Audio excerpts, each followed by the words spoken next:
Ya, semua orang pengen lepas dari yang namanya masalah. Tapi kita harus mengerti apa kata firman Tuhan. Kita buka dulu Ayub 7 pasal yang pertama. Ayub pasal yang ke-7 ayat yang pertama, saudara, kalau kita lihat firman Tuhan berkata apa?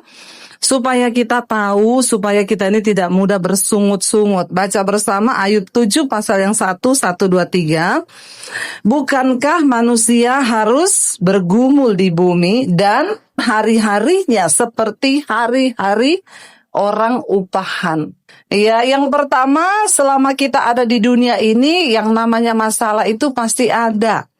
Ayat ini berkata, ya, bukankah manusia harus bergumul selama dia masih ada di bumi? Jadi kalau saudara masih punya pergumulan, itu tandanya saudara masih ada di bumi, belum pindah alamat. Makanya kalau yang terlalu banyak mengeluh, tidak menerima hidup, banyak pergumulan, lalu datang bersungut-sungut, ya saya bilang, ya sudah nggak kuat. Kalau udah nggak kuat mau pindah alamat. Ya, kalau kita masih ada di bumi, pasti ada yang namanya pergumulan. Saudara, ya hidup ini tuh kita akan berjalan dengan banyak persoalan masalah. Karena ayat ini berkata, bukankah manusia itu harus bergumul di bumi dan hari-harinya seperti orang upahan. Tapi dengar baik, keputusan kita itu akan sangat menentukan masa depan kita. Bagaimana cara kita berespon menghadapi setiap masalah, itu akan menentukan. Hari ini, keadaan saya hari ini itu adalah dampak dari saya berespon di masa yang lalu. Jangan pikir, oh setelah ikut Tuhan sungguh-sungguh gak ada masalah. Saudara yang hanya menjadi Kristen hanya karena orang tuamu Kristen, saudara perlu berdoa. Supaya engkau mengalami Tuhan secara pribadi dan engkau menerima Tuhan di dalam hidupmu. Karena tidak semua orang Kristen sudah berjumpa dengan Tuhan Yesus. Tidak semua, saudara. Ya, enggak semua. Tidak semua orang Kristen masuk surga. Hanya mereka yang sudah mengalami Tuhan secara pribadi yang akan bisa benar-benar memperoleh kehidupan yang kekal. Karena kalau engkau cuma jadi Kristen karena orang tuamu Kristen, nah engkau perlu berdoa, saudara. Ya, kalau saudara belum menderita, berarti engkau belum sungguh-sungguh ikut Tuhan Yesus. Kenapa? Ikut Yesus itu harus menderita. Yesus bilang, barang siapa yang akan ingin jadi muridku, yang pertama sangkal dirimu, pikul salibmu, lalu ikut aku. Menyangkal diri itu enggak enak, saudara. Kita bisa balas, tapi kita nggak boleh balas. Enak nggak?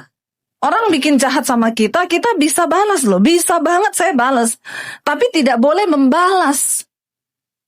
Itu kira-kira menderita nggak, saudara? Menderita loh. Kita harus menyangkal daging kok. Saya loh bisa bikin jahat sama dia, balik bisa. Tapi Tuhan kok suruh saya doain dia. Bagi saudara itu menderita? Menderita loh. Nah kalau saudara belum sampai di titik itu, berarti engkau belum sungguh-sungguh menjadi murid Kristus. Makanya jangan pernah mimpi ikut Yesus seneng, ikut Yesus bahagia. Engkau terlalu banyak nonton iklan tentang kekristenan. Karena banyak pendeta-pendeta yang suka ngomong dan khotbah soal iklan-iklan yang manis tentang kekristenan. Ikut Yesus senang, pokoknya ikut Yesus begini, ikut Yesus. No.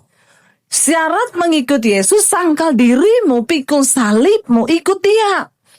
Kalau engkau tidak mampu menyangkal dirimu, engkau nggak mau pikul salibmu, maka jangan ikut Yesus. Mematikan kedagingan itu tidak enak, saudara.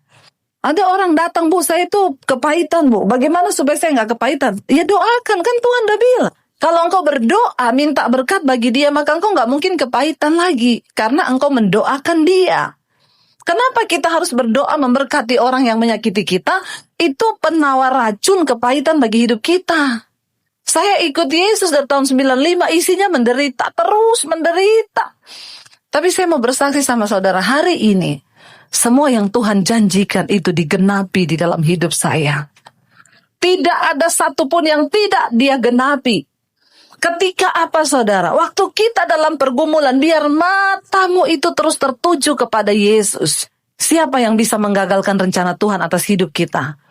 Kita sendiri. Karena kita lari dari panggilan itu.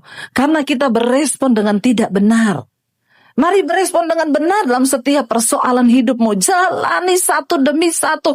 Taat pada Tuhan, taat pada firman-Nya. Hari ini saya melihat saudara, benar itu digenapi.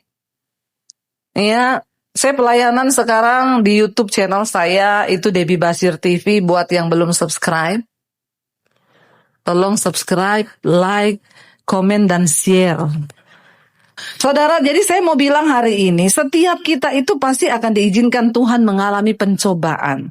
Tapi yang terpenting adalah bagaimana cara kita memandang, bagaimana cara kita berespon di tengah pencobaan itu. Saya cuma pengen kita baca ayat, yuk. Udah selesai, soalnya belum baca ayat lagi. Ibrani pasal 12, ayat yang keempat mulai, saudara. Firman Tuhan berkata begini. Ibrani pasal 12, ayat yang keempat mulai. Ya, baca bersama 1, 2, 3. Dalam pergumulan kamu melawan dosa, kamu belum sampai mencucurkan darah. Dan sudah lupakah kamu akan nasihat yang berbicara kepada kamu seperti kepada anak-anak? Ayat yang berikutnya, hai anakku, janganlah anggap enteng didikan Tuhan dan janganlah putus asa apabila diperingatkannya. Karena Tuhan menghajar orang yang dikasihinya dan ia menyesa orang yang diakuinya sebagai anak. Kalau hari ini saudara punya pergumulan, bersyukur. Artinya apa? Tuhan menganggap engkau anak. Amin. Saudara, ya kalau engkau masih dikasihi dan dianggap anak, maka engkau akan dihajar. Tapi kalau enggak, sorry. Makanya kita bertobat hari ini.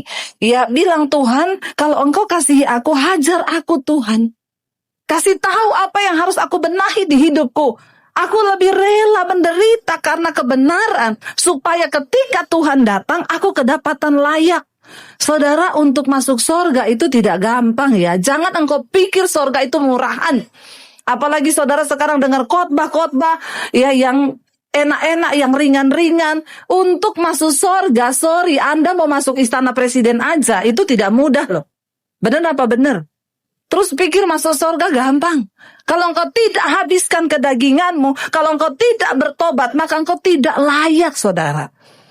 Bukan orang yang berseru padaku Tuhan, Tuhan yang akan masuk dalam kerajaan surga, kata Yesus.